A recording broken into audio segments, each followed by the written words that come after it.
Barbadian Post and political commentator Peter Wickham says public sentiment is with opposition leader Ralph Thorne taking control of the Democratic Labour Party. His comments against the background of a court action about control of the party that has been pushed by the now suspended former president and general secretary.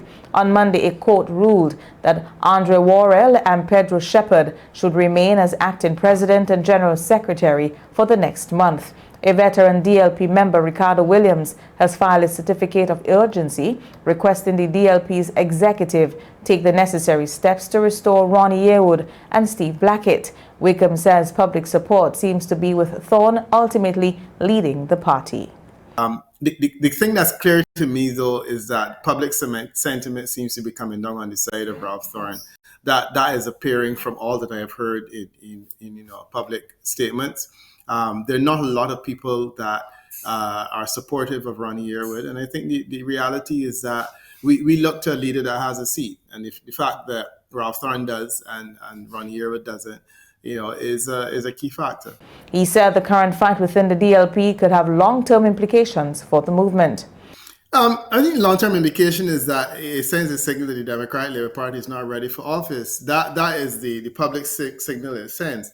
My greater concern right now is that the Democratic Labour Party is 2 years into the previous government. The last government lasted 3 years, which means that if you use that matrix, Prime Minister Motley could theoretically call an early election, and they do not have a single candidate chosen.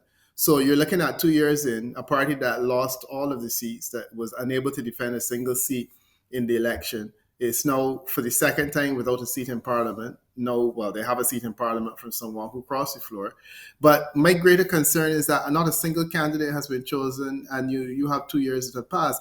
That was one of my main criticisms of Ronnie Yearwood, that he seemed anxious to get on with the job of criticizing the current government and demonstrating why he ought to replace the current government. But we still hadn't heard what candidates were in place, what programs the party has, what is the philosophical position. And in my opinion, the whole thing was backwards. That, to me, is a major challenge the Democratic Labour Party faces now, that it still does not have a clear program of action. It doesn't have candidates.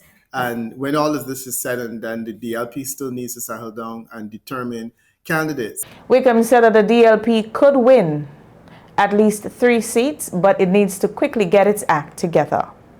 The larger picture is that there's 3 seats that the DLP can possibly win at this time, all things being equal.